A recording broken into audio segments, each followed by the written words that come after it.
Today we want to talk about the great Kazakh ethnographer, Zataevich Alexander Viktorovich. He was born in 1869 on March 20th. He spent his childhood in the city of Bokovo, Oryol province. His father was a military man, and on his mother's side, relatives were members of the Russian Revolutionary Movement. He graduated from the Oryol Gymnasium perfectly, but since childhood he was interested in music.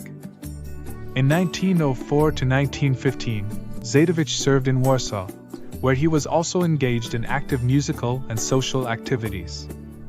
He was a music critic of the newspaper, Warsaw Diary, in which he published more than 1,000 articles and reviews about the works of Russian and Western European composers and performers.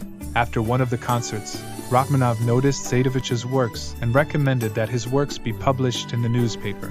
Dear friend, Alexander Viktorovich, I'm writing later than I promised. First of all, let me tell you that Jurgensen will publish your 3 works, but we want these works to be different. That is, they should not have same title and type. I am sorry, but I am not able to pay for them. I promise to pay you while publishing your next works. Now, sit down and write and send me these 3 works. Rachmaninoff made 6 mazurkas dedicated to Zataevich since they became friends. And then the First World War began, then the Civil War. Zataevich continued to work in Warsaw until 1915. There was turmoil and revolution everywhere. Soon he moves to Orenburg, the capital of the Kazakh SSR. In Orenburg, starting in 1920, he began recording Kazakh oral folk works.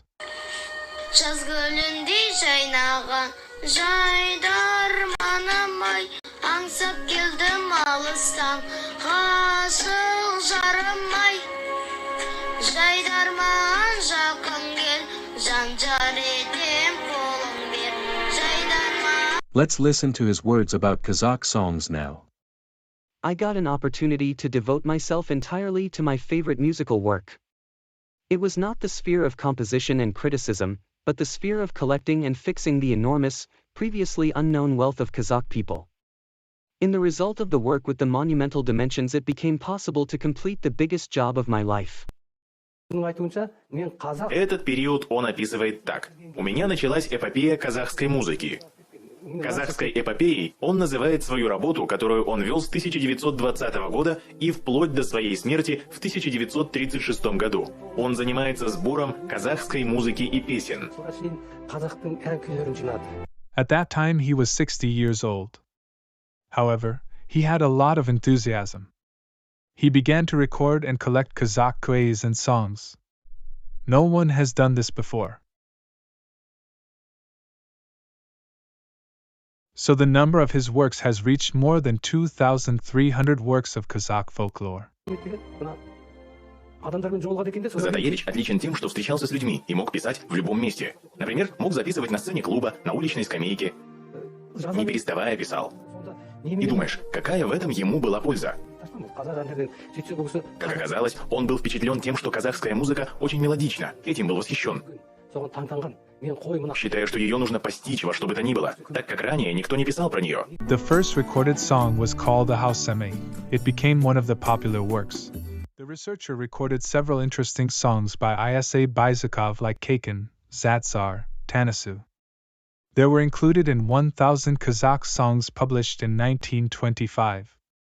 As a result, the second collection of 500 Kazakh songs and Q is appeared. Finally, I have collected about 1,300 musical notation. I have chosen the best 1,000 and in August 1923 presented my work. 1,000 Songs of Kazakh People to Kazakh Central Executive Committee. And I was awarded the title of National Artist of the Kyrgyz Soviet Socialist Republic. My work was published in March 1925 in Moscow by National Commissariat of Enlightenment. French musicologist Romain Rolland liked the folklore of the Kazakh people very much. He even tried to play songs from Zataevich's collection. Also over the years of his work, Zataevich met many people like Kanish Satpayev, Alki Margulin, Sakin Sifulin, Isaac Byzakov, Bimbet Mylin and others. Alexander Viktorovich Zataevich not only collected and preserved Kazakh folk art, but also popularized them. For example, as in the case of Amir Kashalbayev. He was sent to Paris on the recommendations of Zataevich. Looking at the statistics, you can find out that the number of people who know about Zataevich and about his recorded works is very much. Many answered that Zataevich greatly influenced Kazakh folklore. We are very grateful to Alexander Zataevich, because it is only thanks to him that the treasures of oral folk art have reached to us.